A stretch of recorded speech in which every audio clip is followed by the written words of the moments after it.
आपल्यासोबत ठाकरे सेनेच्या नेत्या सुषमा अंधारे आहेत। ताई, पेपर फुटी प्रकरणासाठी आता फास्ट ट्रॅक कोर्ट स्थापन करण्याची माहिती स्वतः पंतप्रधानांनी दिली आहे। तुमचं याच्यावरचं मत काय?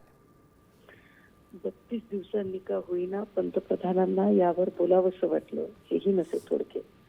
पण जर हीच जुजबी कारवाई करायची होती तर मग त्याच्यासाठी 32 दिवस आणि विशेष म्हणजे हजारो विद्यार्थी जखमी का बरं केले।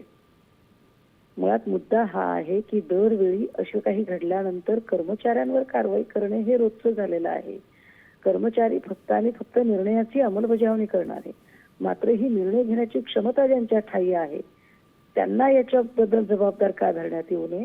त्यामुळे धर्मेंद्र प्रधानचा राजीनामा ही खरी विद्यार्थ्यांची मागणी आहे आणि त्यानंतर मग तुम्ही शैक्षणिक सुधारणा यावर बोललं पाहिजे।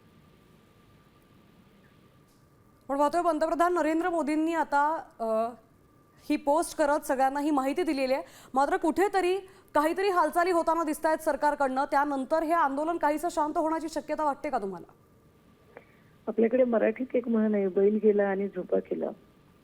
32 दिवसानंतर तुम्हाला काहीतरी करावंसं वाटते आणि करायचं तर काय, तर तुम्ही एक ट्विट करून सांगताय की आम्ही त्या जबाबदार लोकांना शिक्षा करणार।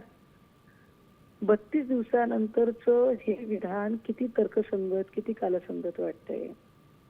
मुळात आता तरी त्यांना ही जाग यावी आणि हे आंदोलन जे देशभरामध्ये पसरलेलं आहे त्याला खरंच त्याच्यावर जर फुंकर घालायची असेल आणि विद्यार्थ्यांच्या प्रति सहानुभूती असेल तर धर्मेंद्र प्रधानचा तात्काळ राजीनामा घेतला पाहिजे। नक्कीच सुषमाताई, धन्यवाद आपण दिलेल्या या प्रतिक्रियेबद्दल। आपण पाहतोय पेपर फुटी प्रकरणासाठी आता फास्ट ट्रॅक स्थापन करण्यात येतोय। दोषींवर कठोर कारवाई करण्याची घोषणा आता पंतप्रधानांनी केलेली आहे।